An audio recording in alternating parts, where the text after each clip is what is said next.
I am Dr. Jessie John, Assistant Professor, Department of Anatomy, Jyoti Vidyapeeth Women's University, Jaipur, and today we will discuss anatomy of the pelvic diaphragm. Pelvic diaphragm, the levator ani muscles and coccygeus muscles of both sides combines and forms the pelvic diaphragm. So these are the muscles. They will make the pelvic diaphragm.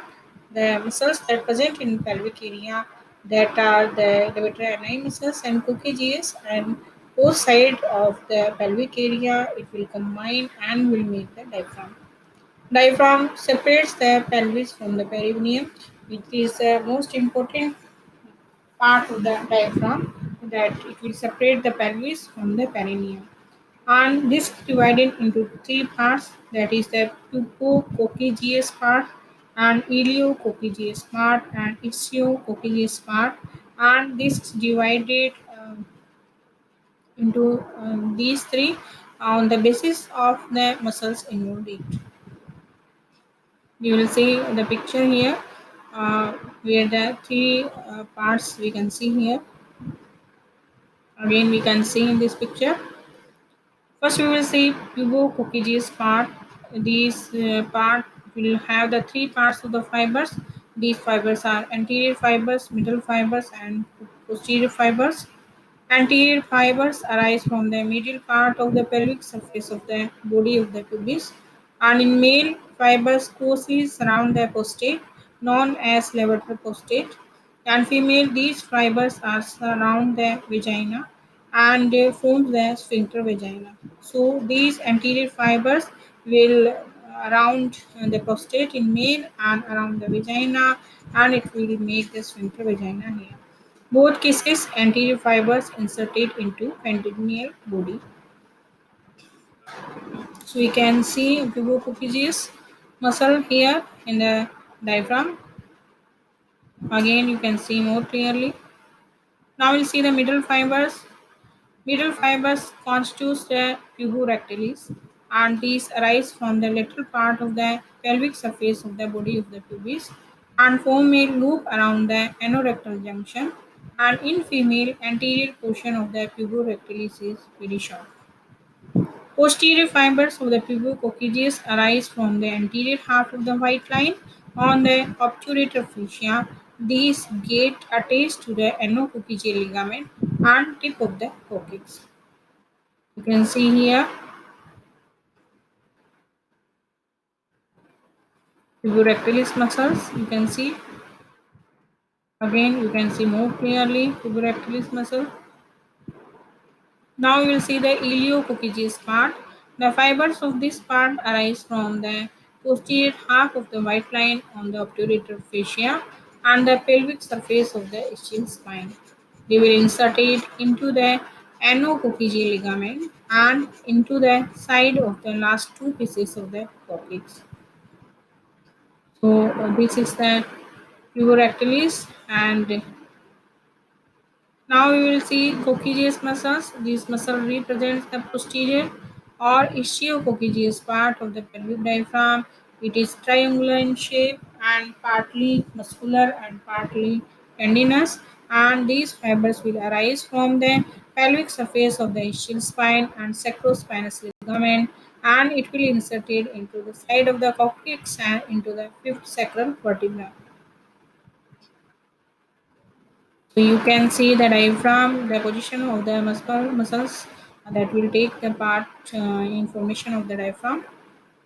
You can see more clearly, more clear here, and you can see the all the parts of the muscular diaphragm. Now we'll see the nerve supply of the muscles of the diaphragm.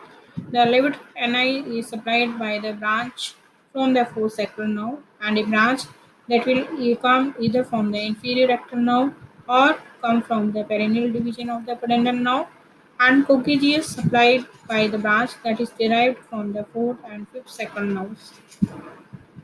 Now we'll see the action of the levator ani muscle and coccygeus muscle.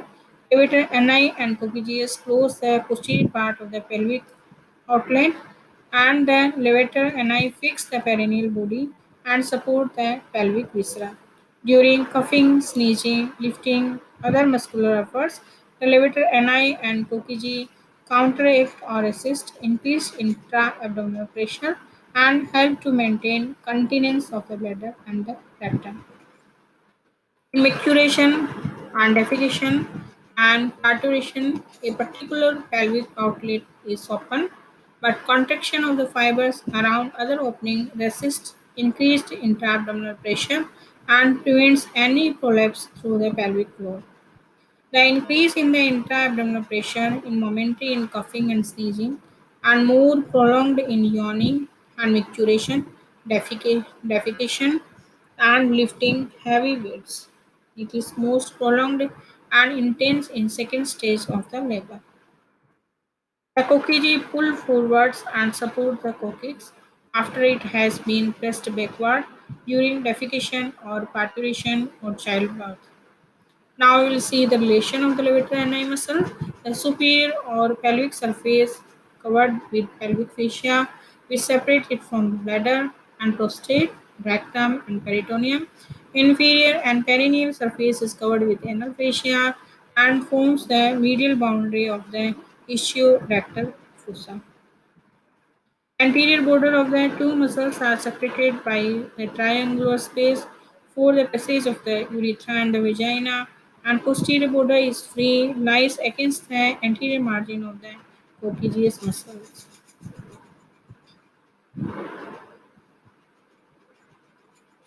Evolution: the muscles have been modified to form the pelvic diaphragm, which supports the viscera, and such support became necessary with the adoption of the erect posture by man.